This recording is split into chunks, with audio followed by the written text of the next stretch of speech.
Welcome back, everyone, to the Football Analytics and Rant Show. It has been an absolutely eventful week, and I am very happy to say that I have gotten wrong most of my predictions, except for one. Maybe I think the Belgium one I got right.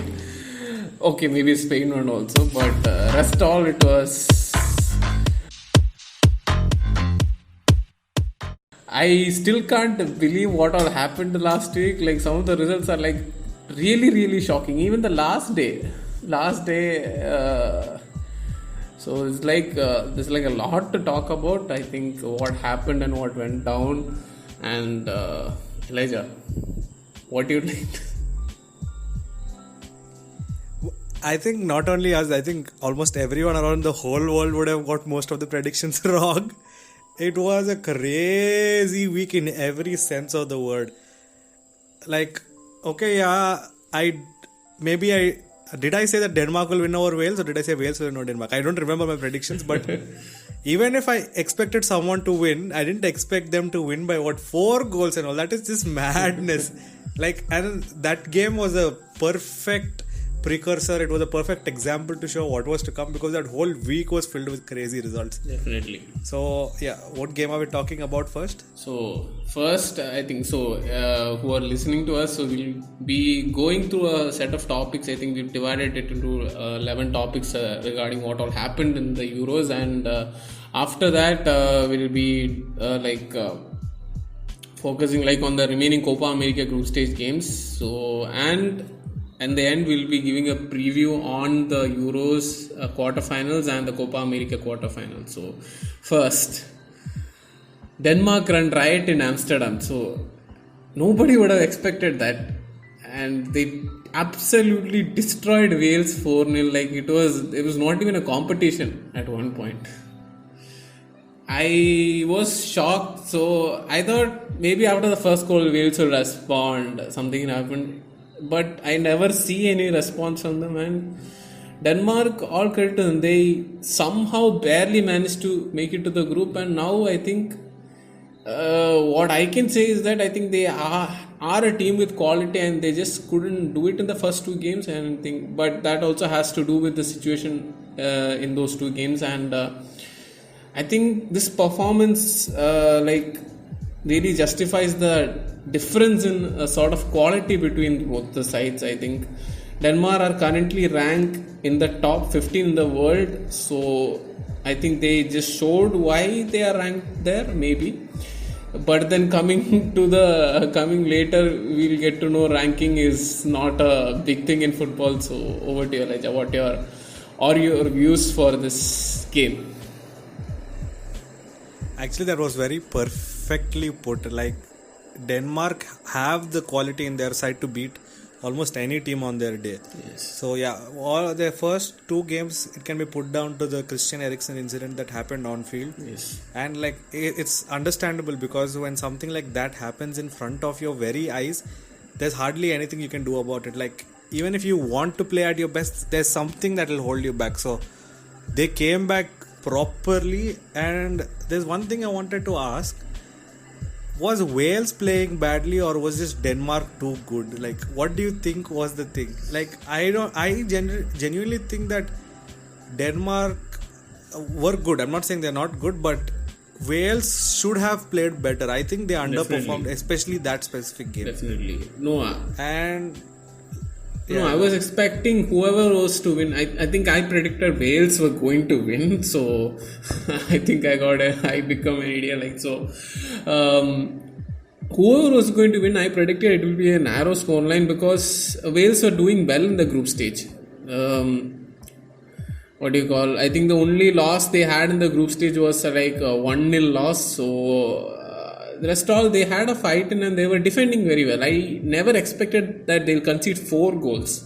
So that goes to tell that Wales have been bad. I think they got a little bit carried away. I think they would have thought that it would have been a relatively easy game. Maybe, I don't know.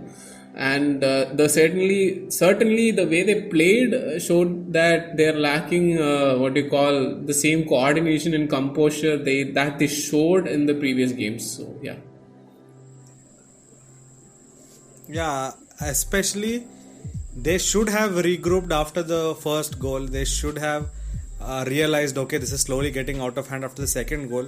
But then all credit to Denmark also, because even after they scored those goals, they had the hunger to keep pushing, and that I think was a testament to how far the team have, what should I say, recovered following the incident, and all credit to them because it was a brilliant game to watch. Yes, definitely. So Denmark defy the odds, and I think it's not the first time we've seen Denmark. They've done it. They won the competition, and I think they have the inspiration in between with them. And yeah, so we'll go on to the next game. Italy versus Austria. So Italy survived a late scare. So it was not at all what you say. The first 90 minutes didn't seem like Italy were the Italy we saw in the group stages, and at one point it looked maybe it will go on to penalties, but Italy managed to step up in the extra time. I think those 30 minutes that they played was like compared to the 90 minutes that was before, it was like another level of football they played. And what a goal from Federico Chiesa. That was insane goal. Yeah, one of the goals of the tournament. And Austria did, even though they actually fought well, and this was far more closely contested than most of us would have predicted, because Italy were in such great form, and Austria managed to put a good fight, taking it to extra time, and they also managed to score a goal back, and it was Italy's first ever goal conceded. So all credits to Austria. Yeah, like when I started watching the game, I thought the intensity was not there from Italy, but obviously these are our own opinions. So I thought like, okay, maybe we started praising them too early, because last episode only we were like, they are no more the dark horses, these are actual contenders. I'm like, okay, they're already bottling it, all our predictions are going wrong. But yeah, all credit to Austria, because I never thought the game would be that close. It was way too close for comfort, and I think that is a good warning sign for Italy to improve on in the future games. And yeah, like Austria played well for that goal. There was no problem with their defense so far throughout the tournament, I guess, for Italy. But yeah, all of these are good because they're now coming to the proper business end of the tournament, and everything counts from now on. So Italy getting that scare is actually a very good thing for them, and they'll know what areas to improve on also.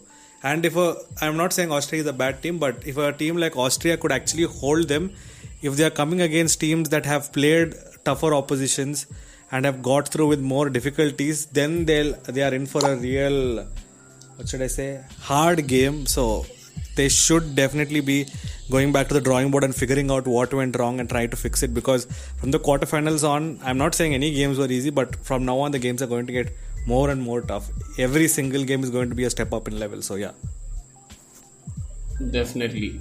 So next is, I think, Patrick Schick and company. I think they have managed to sink the Dutch ship. So like this was one of the first of many big upsets we were going to experience throughout the week, and Netherlands were horrible in that game. I don't know what happened to them. They were nothing like what they played in the group stage. You look at it, the win is definitely not a hoax. Czech Republic literally played much better football than Netherlands. They stuck to their plan, and Dilit's red card actually sealed their fate literally, and they never could muster anything after that. They don't even have a single shot on target. I mean, this was a team that was the highest scoring team in the group stages. No team had scored more goals than Netherlands, and to not have any shot on target, it's ridiculous. But all credit to Czech Republic. They continue to impress, and maybe, who knows, maybe if they can continue this performance, they could even though this bracket in which they are playing is tough, they could go even further. Yeah, over to you. Yeah, should I start off with the bad things about the game or the good things about the game? Bad thing is all Netherlands, and the good thing is all about the Czech. So, which one should I start off with? I guess you can start with the good thing. Yeah. Start with the good or bad? I couldn't get the last part. You can start off the good thing. Yeah, so Czech Republic, I think this is a very pleasant surprise, and all credit to their manager also, because they come with a game plan. Every game they come in, every game they play, they come in with a proper game plan and they execute it to perfection. Like, their shape is compact. Once they're out of possession, they all track back pretty well, keep the pressure on the opposition, make it harder for the balls to get through. Like, they literally choke any free movement from the center of the pitch anywhere. Like, from anywhere the ball comes in from, they try to choke it. And like, all of these, like, they study the opposition well and they come prepared and they execute it perfectly. It's like this team is more or less like a manager's dream, because I think like this is what he tells them and they come and do that perfectly, because every scenario that they had, they seemed prepared. And Netherlands literally had no answers to any single thing.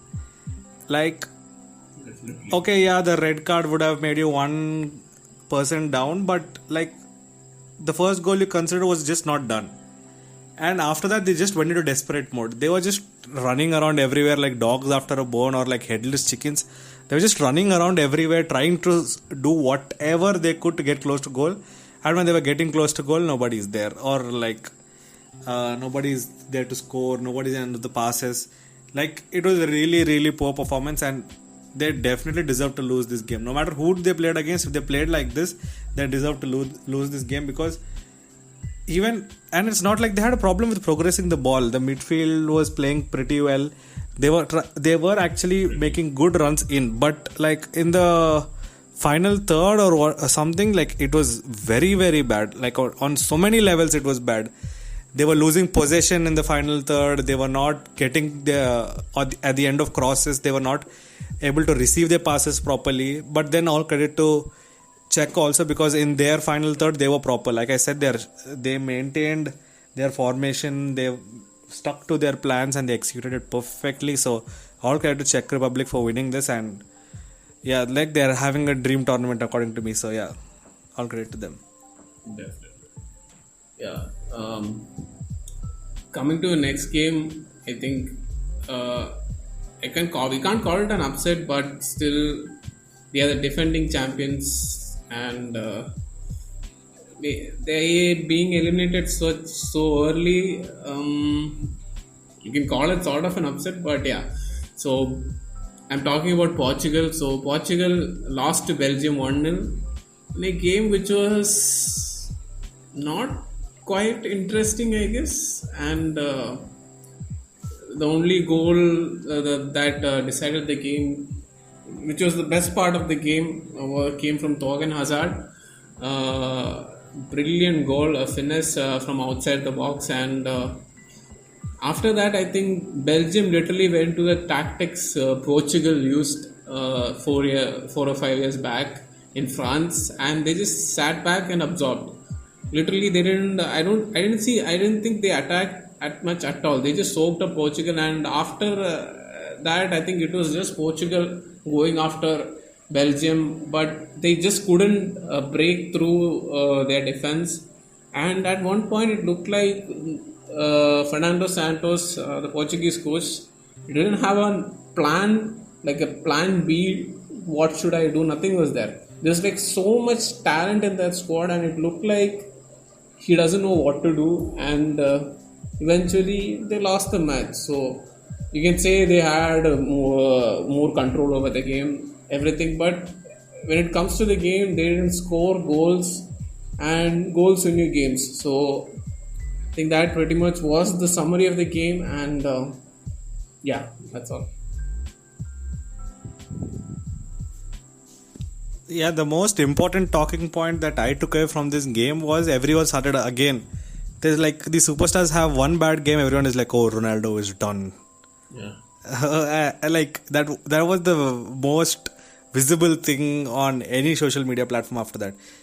But there is also some substance behind that talk, because he's taken so many free kicks, and in the Euros apparently he's never scored a free kick, Ronaldo. So maybe he should have let Bruno take it. Like, this was a talk among a few of our friends.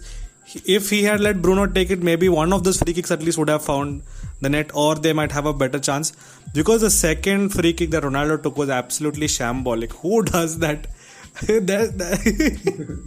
That was just bad on so many levels. But if we talk about the stats, Portugal had a hilarious XG. Like, the difference between both of them, I think Portugal was around 2 and Belgium's XG was around 0.7 or something, 0.6 or something like that. So what that XG means is the expected goal stat, which goes to show like from what positions, how many of their shots were expected to find the goal. So Portugal were making the chances, but they couldn't exactly get it. So maybe I think right now it's time for them to look past Ronaldo and try and find a good striker also. I'm not saying Ronaldo is a bad striker, but things need to change, especially after this tournament, because after the thrashing they received at the hands of Germany, they should have figured out what was wrong. But this goal was perfect evidence that they didn't fix jack shit. Yes. Everything, like, yes, they were moving, their movements were good, their passing was good, but then that's also because Belgium seemed a little off. This was not their best game that I have seen. So I think, yeah, obviously that goal was brilliant from Hazard, but then Belgium also should have played better. And by stats and also the game, I think Portugal were good, but they obviously lacked in finishing. And if they want to do good in the future, they definitely have to fix this. And yeah, that's it. Yeah. And in my opinion, yeah, barring the free kicks, I think in this game, I guess Ronaldo was much more involved in the build-up in the game than like maybe the previous games. So previous games it was like when like he scored the goals. Yeah, the 3 were penalties, but like after the goals, like excluding the goals, you couldn't see him much involved in the game. But in this game, I think he was more involved in the game, and that's actually a good gesture on his part. And this time, maybe some of his teammates were not up to the task, and yeah. Yes. Yeah, I completely agree with that. Compared to the other games, yes, he did look more involved in the game than before. Yeah, but then again, the free kicks thing, maybe if somebody else had taken it. And there are all these maybes after the thing happens. After the thing happens, only everyone is like, if only that had happened. Oh, if only this had happened. So this is all wishful thinking. We can't help it. But yeah, that is something that maybe they should try and fix. But obviously, if you have the best player on the world on the pitch, why would you not let him take the free kick? So there's that thing also. Yes, moving on. Yes, definitely. Next, we have Goal Fest in Copenhagen. Like something none of us would have expected. Croatia and Spain playing out a 3-5 game. Like Spain ended up winning the game, but based on what we saw from the teams, we didn't expect them to score this many goals, that too in a single game. And it's funny, like Spain have scored more goals, like 10 goals in their last 2 games, which is insane. They were struggling to score goals in their first 2 games, and we thought most of their wins would be like 1-0, 2-0, and they're like literally free scoring right now. I don't know, I think maybe something they got right, I think. And all credits to Croatia also, like the game was going to end 3-1, and to come back and force the game to extra time, all credit to Croatia. And no, literally, I was like stunned when I saw that, and I thought the game was going to end, and then the goal came in, and then it went to extra time. I think when it went to extra time, I guess the substitutions mattered. I think Spain made much more smarter substitutions. They used up their entire 5 substitutions, and they brought in fresh legs, and it also proved that their bench strength is far superior to Croatia. Maybe the first 11 you can say they are neck to neck, but the bench is superior to Croatia, and it paid off. And they scored 2 goals, and Alvaro Morata, he had a decent game, and I think that's all I had to add. Over to you. Yeah, I was watching the game and I was texting Jitu, and after that hopeless mistake by the keeper, I'm like, okay, I don't want to watch this crap anymore. I just put my laptop there and I fell asleep. I'm in the middle of my sleep, I'm hearing, oh, I'm like, what the hell is happening? I got up to close my laptop, I'm seeing the score. Like 3-3 is going to extra time. I'm like, wait, what happened when I slept? And so I had to watch the replay of the game, and it was an insane game. And like Croatia showed their character so much, and they showed why they are the runners up of the World Cup, because they were losing 3-1 and they came back with so much, like they did not stop pushing. They never gave up at any point. Though they were 2 goals down, they pushed so hard and they went to extra time. But then all credit to Spain also, because I don't know, somehow suddenly they're playing really, really well. Like I genuinely thought Croatia would get through, but no comments, because Spain really played really well, and Croatia, I just feel sad for them because they did not deserve to lose, but then the better team won. On that day, the better team won. So yeah, that is it. Yeah, I'm just happy I just got at least this prediction correct. So I think that's all. I think I think that's all I also have to say about the game, and I think this might be the end of a generation for Croatia. I think Luka Modric announced his retirement from international football after this game, and I think he served his country well, and I think he will forever be remembered as, if not one of the greatest, if not the greatest players from their country, and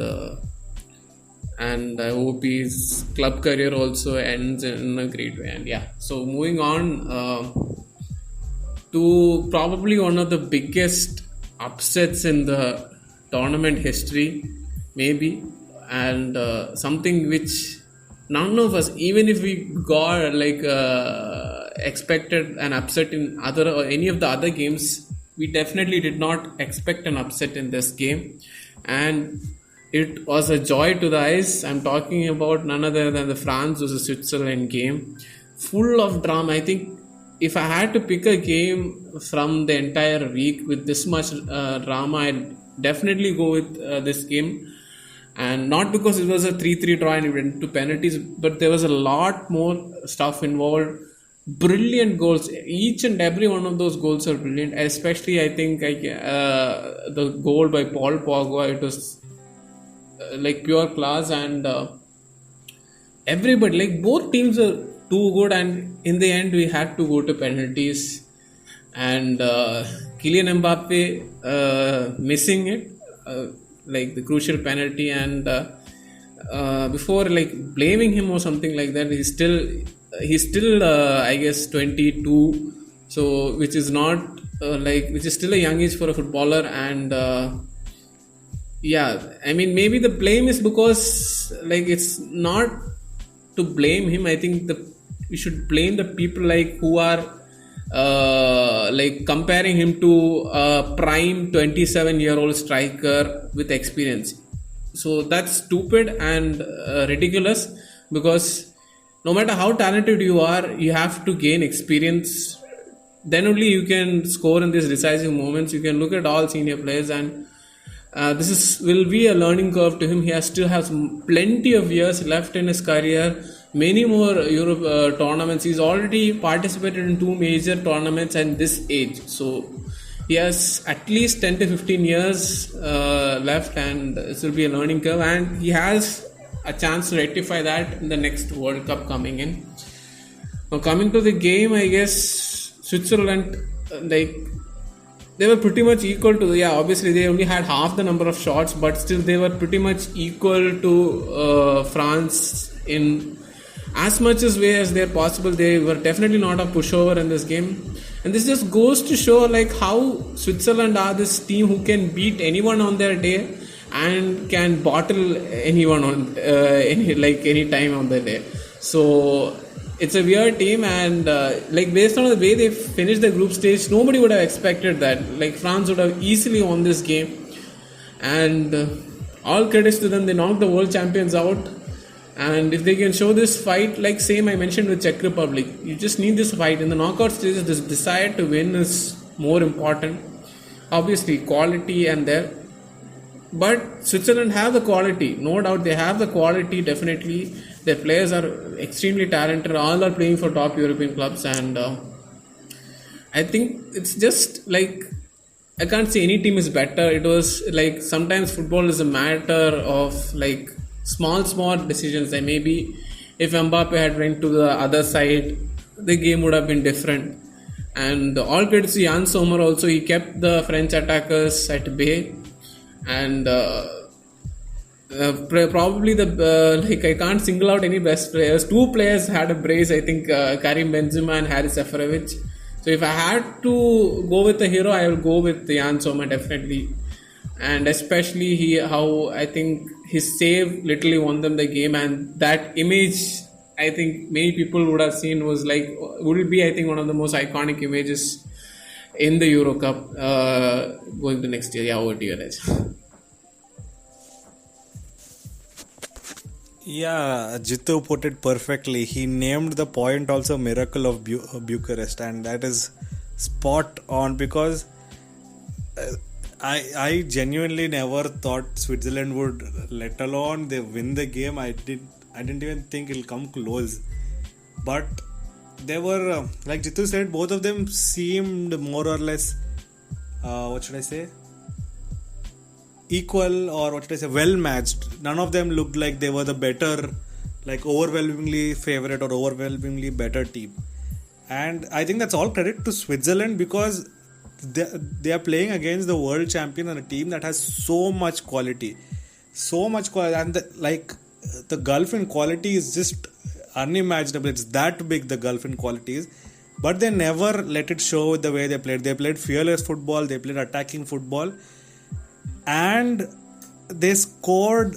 Like this game also, they were trailing, and they wanted to win, they wanted to hold on, they wanted to prove a point, and they came back and they stuck, they persisted, they persevered, and they somehow came through. And this game is everything that is beautiful about the game of football, because it doesn't matter how many big players you have in the side, no matter how many wonder kids you have in your side, doesn't matter if you are the defending world champions, doesn't matter what you have on your day, if you don't perform, you will be beaten. And I think the criticism for Mbappe's miss in front of goal was just unfair, because it's a game, it happens, this is life, you miss sometimes. Doesn't matter how good a player you are or how bad a player you are, it happens, you miss sometimes. And yes, sometimes the miss is costly, sometimes it's not, and this time it was just costly. He would have missed 100 other goals also, but no one will talk about that. They're talking about this because it was of so much value, that's all. So he's, like Jitu said, he's still very young. There's a lot of years for us to enjoy his brilliant style, and like it was a beautiful game to watch. And I would say this is among the greatest Euro games I've watched in my whole life. So yeah, that's it. Yeah, so all credit to Switzerland, and we'll move on to the next game. I think England finally did it. They finally managed to beat Germany in a knockout game of any tournament since 1966. So that's been a hell of a lot of time. It's like 2 generations, if I'm not 2 or 3 generations back, and It's like it will provide a lot of motivation for them. I think something which they haven't achieved, they've done it. And see, my breakdown for this game is like earlier I told it was like who's going to be the most dumbest of the coaches, and I think Lowe proved that he is the numbers. And if you're a coach and you literally have only one plan, you can't win a tournament. But I don't know why it came to his mind, but yeah, he literally played the same formation. See, the only reason Germany didn't get punished in versus Portugal is because the Portugal's coach was also not tactically efficient enough to tackle that formation.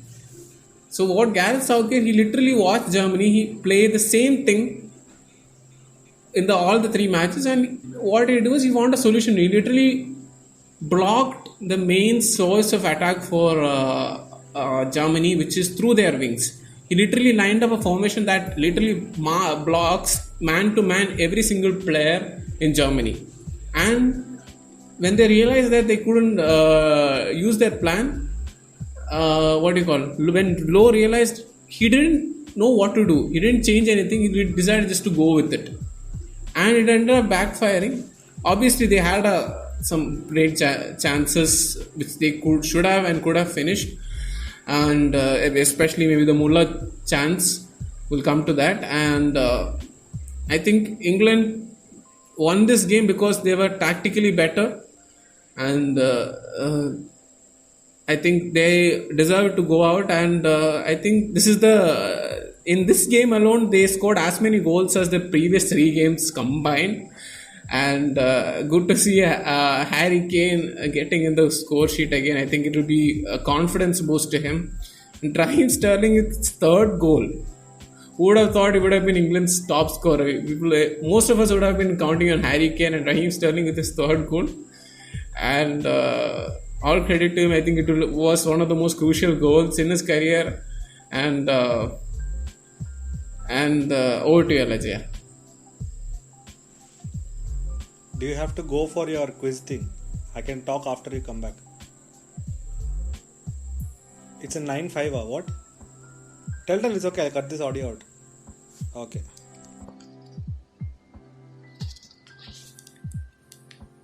Yeah, coming to the England game, like we were discussing before, I think Southgate's like Jitu was saying, it didn't look like either of the managers had a backup plan. They had one plan and they went in like all in with those plans, and it was a gamble, like, because when Southgate's XI came out, it didn't look like much. Like, they were way better players sitting on the bench, and because of that many people would have questioned him also. But it was a gamble that paid off very well, because as the game started, you could see that he matched the formation perfectly with Germany. He studied the opposition perfectly, and so he matched the formation, and then he was playing man to man, and for that the squad that he picked was perfect. And Raheem Sterling, like, I don't like the player as such, but he's having a very good tournament, because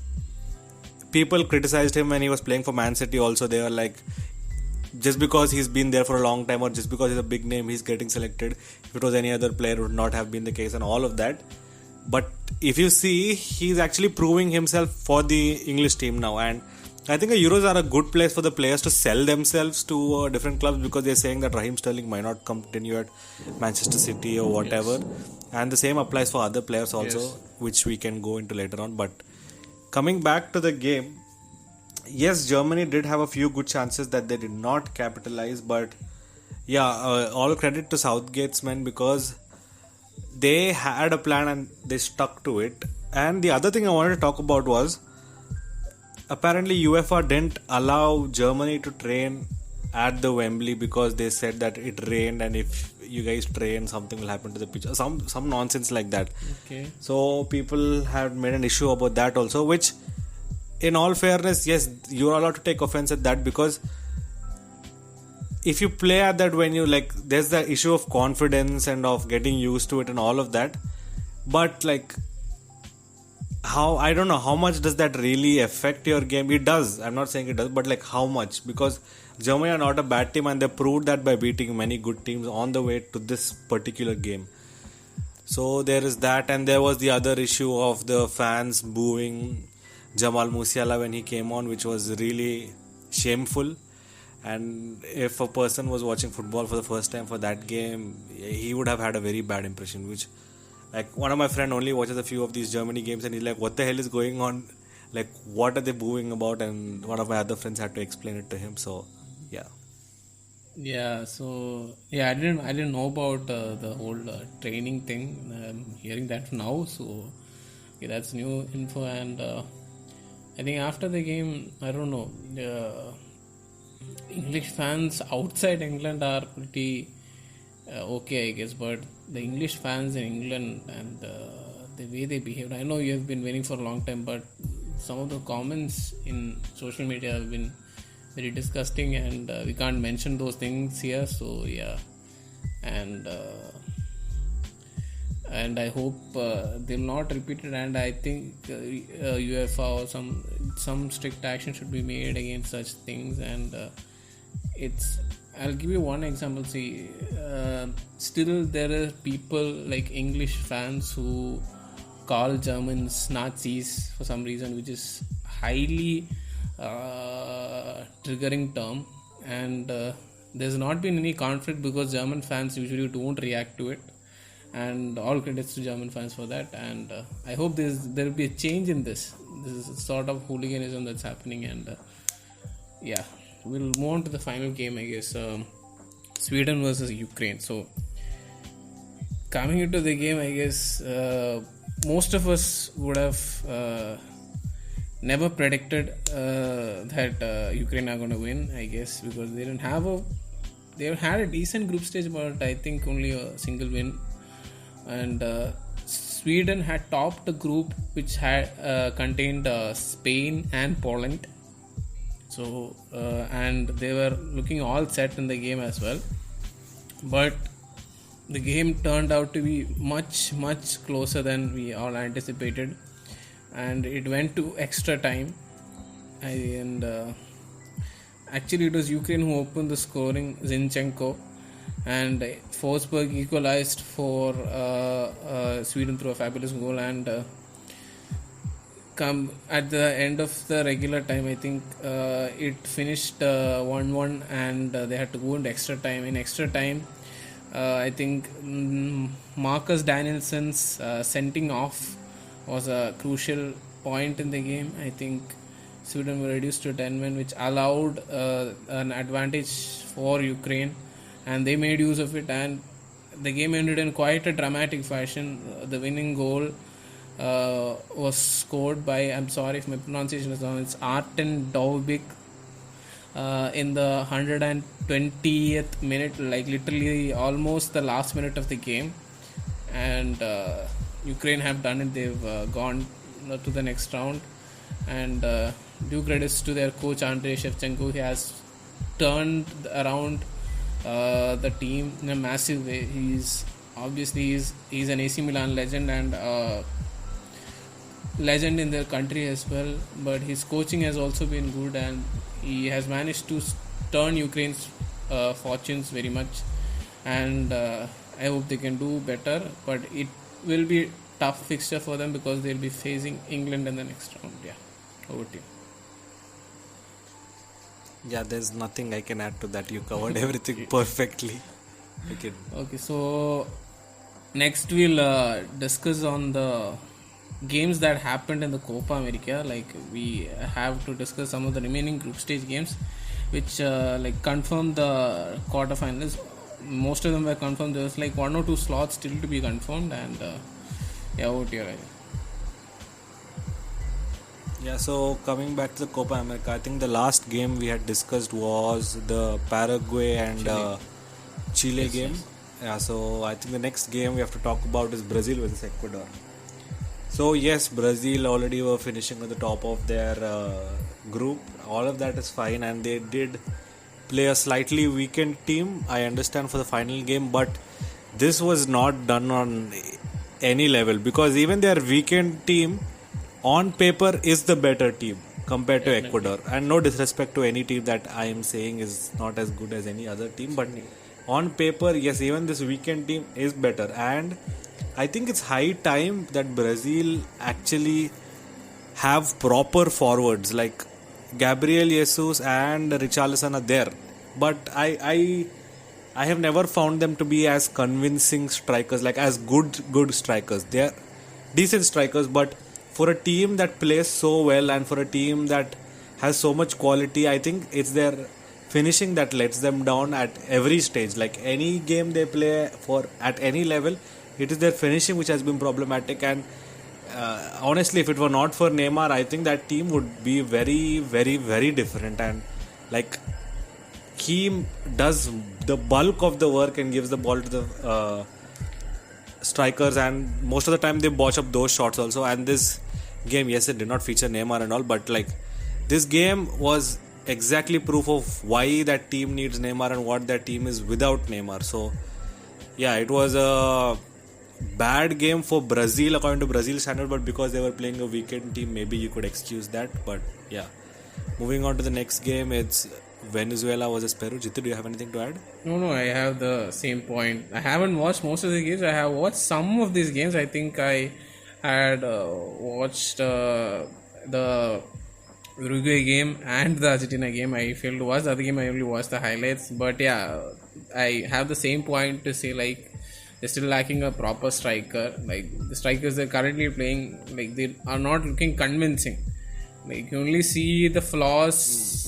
Like, maybe in the World Cup you'll see the flaws, or maybe in the quarterfinals you can see the flaws in the striking department. Like, when you face, like, suppose if Brazil face Argentina, which will only happen in the final, we'll come to that. Suppose Uruguay or some tough team which they get, it might prove to be a liability. Yeah. Okay, yeah. Moving on to the Venezuela versus Peru game. Okay, there was not much to talk about here, but yeah, both sides were trying to take the lead early on, and so they were trying a lot of shots from the beginning of the game, but like neither team looked very convincing. But yeah, Venezuela should have won the game, but Peru were hogging the possession and they came out very well in the second half, according to me. So yeah, so they deserve to win. And let's move on to the Uruguay game. Yeah, something about Peru. I think Peru has been throughout very consistent in this tournament, I guess, and something which I didn't expect from them. They have finished second in the group, which is pretty good considering they're in a group with Brazil, and they finished above Colombia, who was supposed to be finishing second, and all credits to them. I think the only game they lost was against Brazil, if I'm not wrong, and hoping to see them again, I think. And their star player, I guess, Andre Carrillo. I know him because he used to play in Asian football. Yeah, over to you. Yeah, so Uruguay versus Paraguay. So we've always been talking about Uruguay since we started talking about Copa America and how bad they've been. But this game, they were like, okay, we should score, and they were taking shots left, right, center. Every opportunity they got, they were launching the ball. And I think they took some around 20 shots or something. Definitely. And very few of them were on target, but they took a lot of shots, which is a little bit more entertaining to watch, if I can say that. But still, out of position, they didn't look as convincing. And it's the same point we keep coming back to episode after episode. If this team has to improve, they definitely need a refresh, and they need to rethink their tactics if they want to go far, like the distance in any tournament. And I think once they move on to the quarterfinals or the semifinals, if they are fortunate enough to go that far, all of their flaws will be clear for everyone to see, because people are exploiting their mistakes, and like out of position, this team is not good at all. But yeah, that's the problem with any team that is aging. So yeah, Jitu. Yeah, definitely. I guess I think this game of Uruguay was actually more interesting to watch, at least because most of the other games were like you literally sleep off after some time. There was no, I don't know what style they're playing. Maybe because the players are a bit old, there was not much of intensity. But I think this game showed like if they were to win the game, they'd finish second, which would mean an easier fixture in the next round. So I think they push for that, and I think same as too. They're taking shots left, right, and center. I think 18 shots, 18 to 20. I'm not sure. So which is like more than 3 times the shot Paraguay had taken. So that is ridiculous, and they still need to find more goals, I guess. I think many of the games, I think despite having a good share of the ball, they are not able to finish many of the chances, and I think that's all. Yeah, I think they need someone who controls and dictates the pace of the game. Yes. Because every time they have an opposition which pushes them too much or tries to up the intensity of the game, they're not able to keep up with the speed. Yeah. And when they are slowing down, they're literally like snails. Their movements with the ball are very, very slow. So if they get a player who can dictate the pace of the game, not only like where he sprays the ball with his passes and all that, but the speed at which the game progresses, then maybe they might have control. But this is an aging squad, and it definitely needs a refresh, and I think till that happens, they can just keep praying that they do well. Definitely. So, moving on to the hope to see them like what we saw growing up. I guess I think the 2010 version of Uruguay was by far the best team that at least I have watched, and they're far from that right now, and many of the players are still there in the squad, still playing, mainly Edinson Cavani and Luis Suarez, but they're still aging. I think they need a refresh right now, because they were nowhere near as competitive as that side was. That side could beat any team on their day, and that's all. Moving on to the Argentina versus Bolivia game.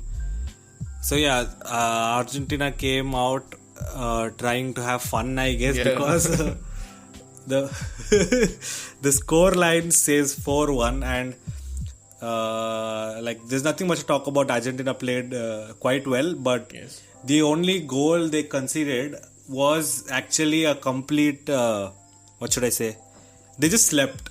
The whole team just slept, and you could see that it was an absolute lapse in concentration, and that should not be happening at any level. Maybe they took the game a bit too lightly or whatever, but moving on to the next stages, they should be improving, because if they switch off like that in between a game, bigger teams are not going to forgive that. They will punish you for it, and they will punish you well, and so that's one of the takeaways from this game. Jitu. Yeah, definitely, I agree with the point you're saying, and the result looks very impressive, but one thing we have to take in mind is that Bolivia are the lowest ranked team in the competition, and they have not won a single game till the last game. So it was a minimum required that Argentina should beat them, let alone beat them by multiple goals. So that is there. So this result, I think, what you said earlier, I think that defensive mistake they made is pretty alarming. And if a team like Bolivia could take advantage of it, if a bigger team comes, it would be even worse. That's all, I guess. So one of the other positives was Lautaro Martinez actually got a goal in. And the way they were playing, Argentina, they were trying to attack, but it's again there is this classical problem, I think, across the entire world in football, that we do not have good finishers. I could literally count on my fingers the number of good, top-notch finishers in the world right now, and